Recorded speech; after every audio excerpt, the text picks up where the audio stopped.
Hi friends, TCS എന്ന market leader IT കമ്പനിയുടെ result ഇന്ന് പുറത്തു വന്നിരിക്കുകയാണ്. പൊതുവെ ശരാശരി ഒരു റീറ്റെയിൽ ഇൻവെസ്റ്റർ താല്പര്യമില്ലാത്ത ഒരു സ്റ്റോക്കാണ് TCS. അതിന് കാരണമുണ്ട്. കാരണം അതൊരു ലാർജ് ക്യാപ്പ് IT കമ്പനി എന്ന നിലയിൽ ഇനിയൊരു മൾട്ടി ബാഗർ റിട്ടേൺ അത്തരം സ്റ്റോക്കുകൾക്ക് നൽകാൻ കഴിയില്ല എന്ന ഒരു മുൻധാരണ പൊതുവെ ഇൻവെസ്റ്റേഴ്സിനിടയിലുണ്ട്. അതുകൊണ്ടാണ് ബിഗിനർ ഇൻവെസ്റ്റേഴ്സൊന്നും പലരും ഈ TCS എന്ന് പറയുന്ന ഈ സ്റ്റോക്ക് ശ്രദ്ധിക്കാത്തത്. അപ്പോൾ ഇന്നത്തെ TCSന്റെ റിസൾട്ട് പുറത്തു വന്നത് മാർക്കറ്റ് അവറിന് ശേഷമാണ്. ഇപ്പോൾ Q1 റിസൾട്ട് നമ്മൾ പരിശോധിക്കുന്നതോടൊപ്പം ഈ കമ്പനിയുടെ റിസൾട്ട് നാം എന്തുകൊണ്ട് വാച്ച് ചെയ്യണം എന്നുകൂടി ഈ വീഡിയോയിൽ സംസാരിക്കുന്നുണ്ട്. ഇപ്പോൾ R4Iയിലേക്ക് എല്ലാവർക്കും ഒരിക്കൽ കൂടി സ്വാഗതം. ഇപ്പോൾ ടാറ്റ കൺസൾട്ടൻസി സർവീസസ് അഥവാ TCSന്റെ ഒരു മാർക്കറ്റ് ക്യാപ്പ് പരിശോധിച്ച് കഴിഞ്ഞാൽ അത് ഇന്ത്യയിലെ രണ്ടാമത്തെ ഏറ്റവും വലിയ മാർക്കറ്റ് ക്യാപ്പുള്ള കമ്പനിയാണ്. റിലയൻസ് കഴിഞ്ഞാൽ TCS ആണ് രണ്ടാമത്തെ ഏറ്റവും വലിയ മാർക്കറ്റ് ക്യാപ്പുള്ള കമ്പനി. കാരണം റിലയൻസിൻ്റെ മാർക്കറ്റ് ക്യാപ്പ് ഏകദേശം 21 ലക്ഷത്തിന് മുകളിലാണ്, TCSൻ്റേത് 14 ലക്ഷത്തിന് മുകളിലാണ്, HDFCൻ്റെ ഇപ്പോൾ കാണിക്കുന്നത് 12 ലക്ഷത്തിന് മുകളിലാണ്. എന്നാൽ നിഫ്റ്റി 50 ഇൻഡെക്സിലുള്ള വെയിറ്റേജ് നോക്കുകയാണെങ്കിൽ TCSൻ്റെ സ്ഥാനം 7ാം സ്ഥാനമാണെന്ന് കാണാം. കാരണം അവിടെ 1ാം സ്ഥാനത്ത് ഉള്ളത് HDFC ബാങ്കും, 2ാം സ്ഥാനത്ത് റിലയൻസും, 3ാം സ്ഥാനത്ത് ICICയും, 4ാം സ്ഥാനത്ത് ഇൻഫോസിസും, 5ാം സ്ഥാനത്ത് L&Tയും, 6ാം സ്ഥാനത്ത് ITCയും, 7ാം സ്ഥാനത്താണ് നമുക്ക് ടാറ്റ കൺസൾട്ടൻസി സർവീസ് അഥവാ TCS കാണാൻ കഴിയുക. ഇപ്പോൾ TCSൻ്റെ വെയിറ്റേജ് കുറയാനുള്ള ഒരു കാരണം അതിൻ്റെ ഷെയർ ഹോൾഡിംഗ് പാറ്റേൺ ശ്രദ്ധിച്ച് നമുക്ക് മനസ്സിലാവും. Promoter holding 70%. അപ്പോൾ ഈ 70%വും കൈയടക്കി വെച്ചിരിക്കുന്നത് ടാറ്റ ഗ്രൂപ്പാണ്. അപ്പോൾ ഏകദേശം 70 മുതൽ 72% വരെയുള്ള ഈ ഷെയർസ് നമുക്ക് മാർക്കറ്റിൽ ട്രേഡ് ചെയ്യാൻ അവൈലബിൾ ആയിരിക്കുകയില്ല.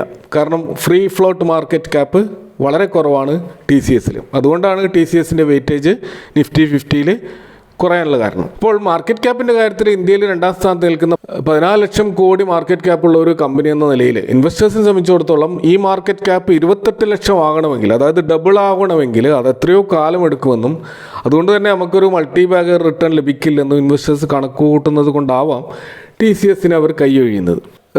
ഒരു വാല്യൂ ഇൻവെസ്റ്ററെ സംബന്ധിച്ചിടത്തോളം അല്ലെങ്കിൽ നിങ്ങളുടെ ഒരു ലോങ് ടേം പോർട്ട്ഫോളിയോ ക്രിയേറ്റ് ചെയ്യുന്ന ഒരാളെ സംബന്ധിച്ചിടത്തോളം നമ്മുടെ പോർട്ട്ഫോളിയോയിൽ ഒരു സ്റ്റെബിലിറ്റി നൽകാൻ TCSന് കഴിയും എന്നുള്ളതാണ്. കാരണം സ്റ്റോക്ക് മാർക്കറ്റ് ക്രാഷിനെ അതിജീവിക്കാൻ കഴിയുന്ന ഒരു സ്റ്റോക്കാണ് TCS എന്ന് നമ്മൾ മനസ്സിലാക്കണം. ഇത് നമ്മൾ TCSൻ്റെ റിസൾട്ട് നമ്മളെ കയ്യിൽ TCSൻ്റെ സ്റ്റോക്ക് ഇല്ലെങ്കിലും അത് എത്രമാത്രം പ്രധാനപ്പെട്ടതാണെന്ന് പറയാനാണ് ഇവിടെ ശ്രമിക്കുന്നത്. IT സെഗ്മെന്റിൽ ഒരു മാർക്കറ്റ് ലീഡർ എന്നുള്ള നിലയിൽ TCSൻ്റെ റിസൾട്ട് എത്രമാത്രം പോസിറ്റീവാണോ പൊതുവെ അതേ രീതിയിലുള്ള ഒരു ക്വാർട്ടർലി പെർഫോമൻസ് ആയിരിക്കും നമുക്ക് മറ്റ് സ്റ്റോക്കുകളിലും കാണാൻ കഴിയുക.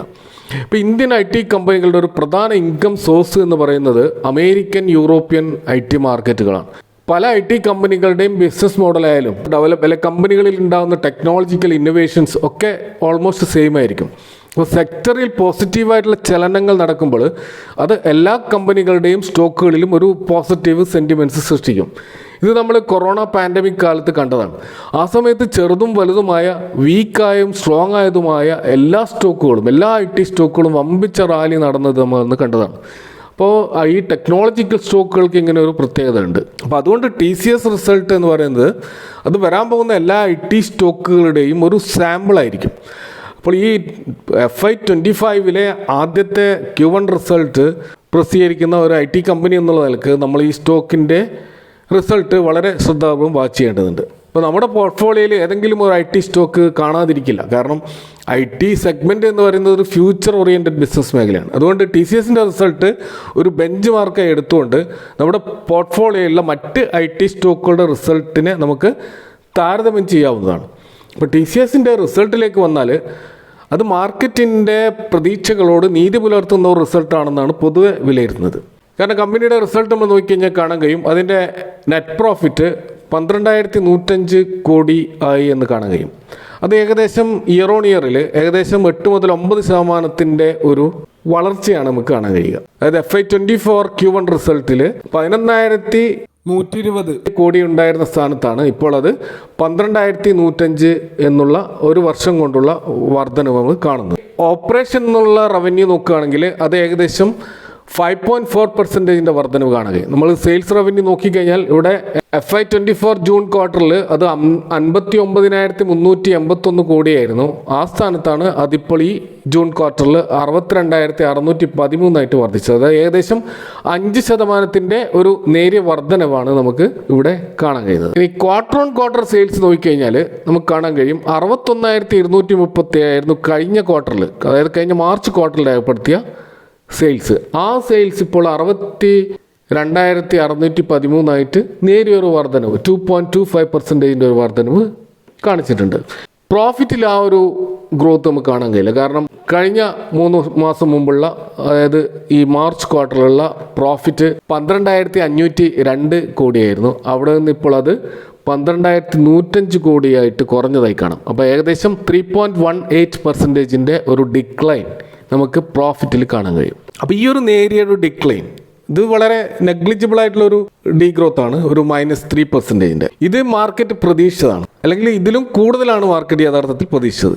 പക്ഷേ അത്ര മോശമാക്കിയിട്ടില്ല എന്നുള്ളത് കൊണ്ട് തന്നെ TCSന്റെ റിസൾട്ട് പൊതുവെ മാർക്കറ്റിനോട് ചേർന്ന് നിൽക്കുന്ന, അല്ലെങ്കിൽ അതിനേക്കാൾ കുറച്ച് മെച്ചപ്പെട്ട ഒരു റിസൾട്ടാണ് എന്ന് വേണമെങ്കിൽ നമുക്ക് പറയാൻ കഴിയും. ഇപ്പോൾ കമ്പനി റിസൾട്ട് പ്രഖ്യാപിച്ചതിന് ശേഷം അത് 10 രൂപയുടെ ഒരു ഡിവിഡൻഡ് കമ്പനി പ്രഖ്യാപിച്ചിരിക്കുകയാണ്. അതിൻ്റെ റെക്കോർഡ് ഡേറ്റ് എന്ന് പറയുന്നത് ജൂലൈ 20 മറ്റൊരു കാര്യം പറഞ്ഞത് TCSന്റെ വർക്ക് ഫോഴ്സ് അതിൽ വമ്പിച്ച ഒരു വർധനവുണ്ടായിട്ടുണ്ട്. 5,452 പുതിയ എംപ്ലോയീസ് ഈ Q1 ഈ കമ്പനിയിലേക്ക് റിക്രൂട്ട് ചെയ്യപ്പെട്ടിട്ടുണ്ട് എന്നാണ് പറയുന്നത്.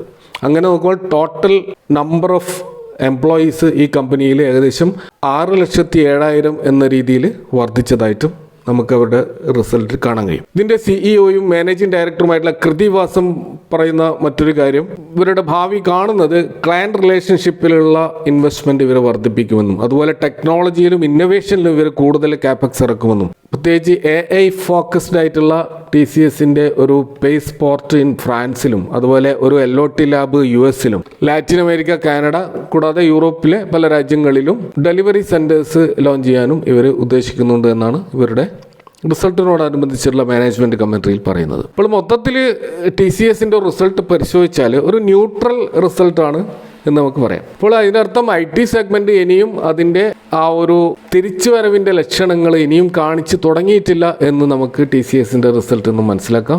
നമുക്ക് വരാൻ പോകുന്ന മറ്റ്, പ്രത്യേകിച്ച് ഇൻഫോസിസ്, HCL ടെക്, അതുപോലെ വിപ്രോ പോലെയുള്ള വലിയ കമ്പനികളുടെ റിസൾട്ടുകളും അതിനോട് ചുവട് വെച്ച് മറ്റ് ചെറിയ കമ്പനികളുടെയൊക്കെ റിസൾട്ടുകൾ അതിനുവേണ്ടി നമുക്ക് കാത്തിരിക്കാം. Thank you for watching. See you next time with another video.